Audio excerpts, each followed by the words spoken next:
Every room you walk into is a battlefield. You just don't realize it yet. That smirk, that delayed handshake, that one joke they made about you in front of others. It wasn't random. It was a move, a micro-attack. Silent question, will he flinch?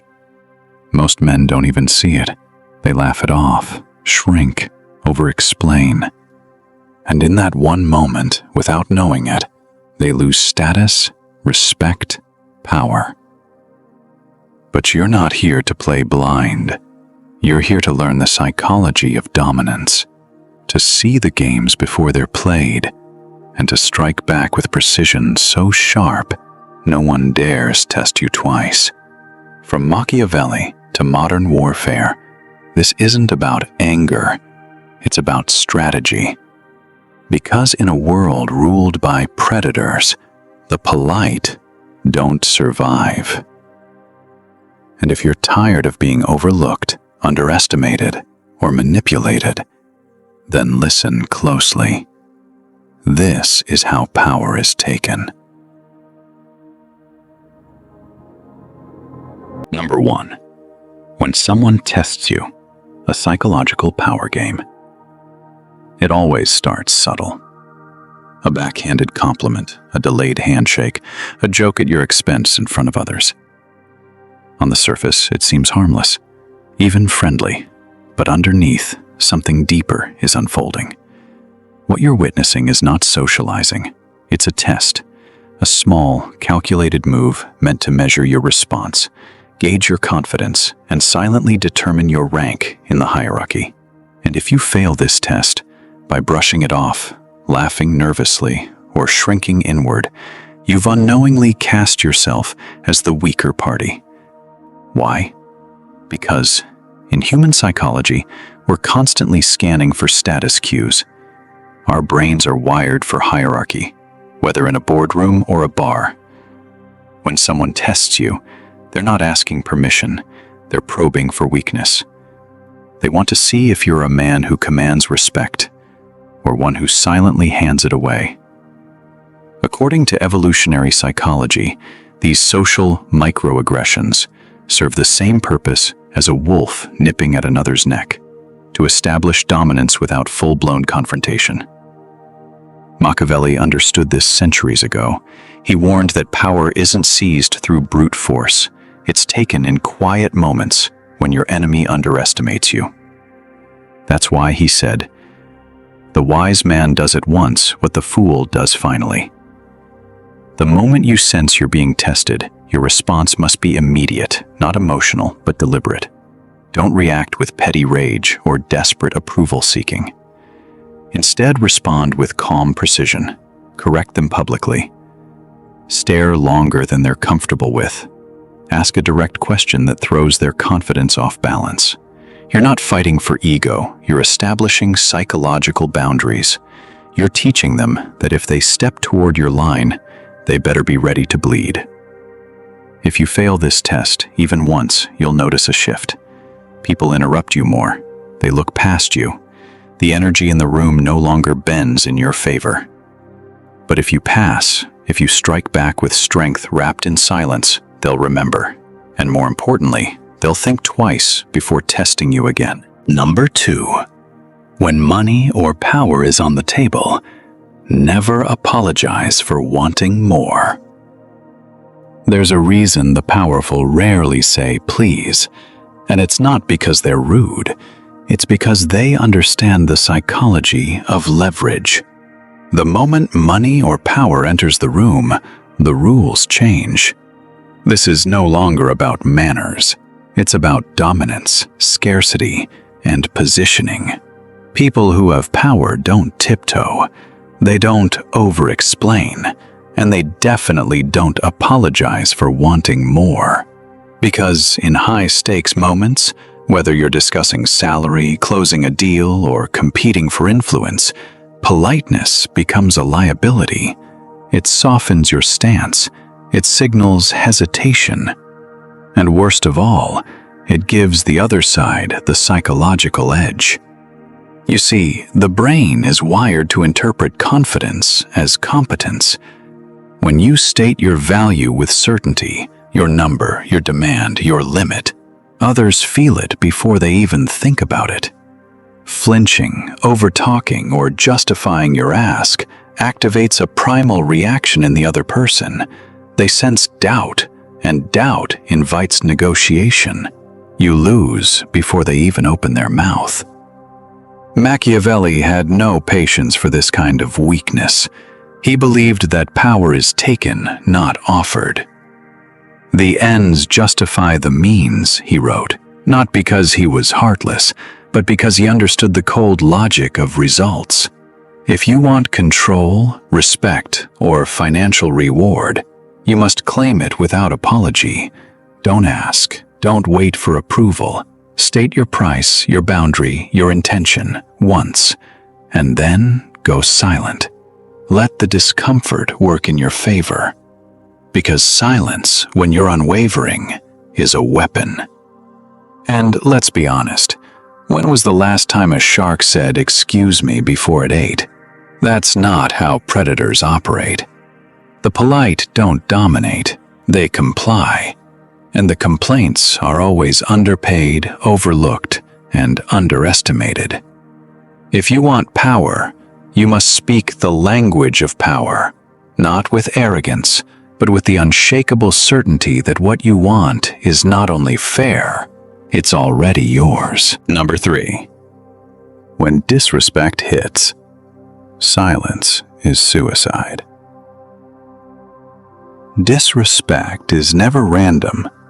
It's calculated, even when it looks casual. An offhand insult, a mocking tone, a glance that lingers too long. These aren't just emotional lapses, they're psychological probes. Someone is testing your boundaries to see where you'll flinch, where you'll fold, and whether you'll let them get away with it. And if you let it slide, even once, you've just taught them how to treat you. Worse, you've broadcasted a message to everyone watching. This man can be disrespected without consequence. In power dynamics, nothing is more corrosive than ignored disrespect. And Machiavelli understood this better than anyone. He didn't write The Prince to be liked. He wrote it to teach men how to rule, to wield power without needing approval.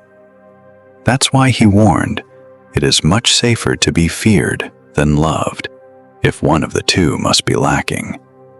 Because when people fear crossing you, they hesitate. When they don't, they climb over you. Disrespect, then, must be crushed, not emotionally, but strategically. This isn't about losing your cool or barking back like a wounded dog. It's about responding with cold, calculated precision. A well-timed response, a public call-out, a move so sharp, so psychologically deliberate that the memory of insulting you becomes painful to revisit. You don't explode, you engineer their humiliation in silence. You deny them the emotional reaction they wanted and replace it with a surgical reminder. You do not touch me, and walk away untouched. Because here's the brutal truth. In the hierarchy of power, disrespect tolerated is dominance forfeited. And silence? That isn't grace. That's surrender. It's not mature. It's weak. And weak men live on the bottom rung of every room they enter. If you want to lead, if you want to be seen, then when disrespect hits, you don't flinch. You respond like a king defending his throne, with purpose, with force, and without apology. Number 4. When you're in charge, especially in chaos, be the lion. Leadership is not about being liked. It's not about making people comfortable. It's about direction, dominance, and decisiveness, especially when everything around you is falling apart. In chaos, The truth is revealed. People don't follow the most agreeable man, they follow the most certain one. They don't crave comfort, they crave clarity. That's why in times of uncertainty, the soft-spoken leader disappears and the commanding presence rises. You've never seen a lion ask its prey to cooperate. A lion doesn't hold meetings, it doesn't beg, it takes. And in moments of crisis, you must become the lion. Machiavelli made it clear, it is better to be feared than loved if you cannot be both. Because when you're in charge, especially when things are unstable, your number one responsibility is not to please, but to stabilize, direct, and dominate. You don't ask for opinions, you give instructions. You don't speak in maybes, you speak in absolutes. The moment your voice trembles, the moment you hesitate or dilute your command to make others comfortable, you lose the throne. People sense weakness the way animals smell fear, and in chaos, they are unconsciously searching for the alpha. Psychologically, this is hardwired. In uncertain environments, the brain looks for dominance cues, tone, posture, decisiveness, to know who to follow. If your presence doesn't demand attention, someone else's will, and often the wrong person will seize control. That's why when you hold the reins, you must drop all traces of doubt. Not arrogance, authority. Even if you don't have all the answers, act as if you do. Because in times of disorder, certainty is more powerful than correctness. And if you hesitate while wearing the crown, someone else will rip it off your head and put it on theirs. Leadership isn't about hand-holding, it's about forward motion. In chaos, don't be the friend, be the general. Be the one who doesn't blink, doesn't beg, and doesn't ask permission. Command, execute, win. Number 5. When cutting off the toxic, no mercy, no apology. There comes a moment in every man's evolution when he must choose his future or his familiarity. And that moment often arrives in the form of a person, a friend, a lover, a partner, who no longer adds value, but subtracts it. Someone who once meant something, but now drains your energy, distracts your focus, or quietly undermines your rise. And yet most men hesitate. They cling, they hope. They let loyalty trap them in dead-weight relationships because they confuse attachment with honor. But make no mistake, sentimentality is the death of kings. It is how powerful men are kept small by guilt, nostalgia, and emotional blackmail. Machiavelli's warning was sharp and timeless. Never trust a man who has everything to lose. Why? Because desperation is dangerous. Because the ones who need you most, who fear your growth the most, will be the first to betray you when the scales shift. So when you identify someone toxic, someone who lies, leeches, manipulates, or simply can't keep up, you don't explain, you don't argue, you cut. Quickly, quietly, without drama, without guilt, because your rise is not a group project. And dead weight, when carried long enough, doesn't just slow you down, it sinks you. Psychologically, this is survival.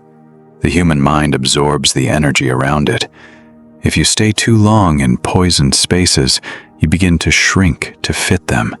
You mirror their doubt, you internalize their limitations. And before you know it, you're no longer growing. You're negotiating your potential, protect their comfort. That's not loyalty. That's self-betrayal. The path to power is narrow. Not everyone gets to come. And the faster you accept that, the faster you accelerate.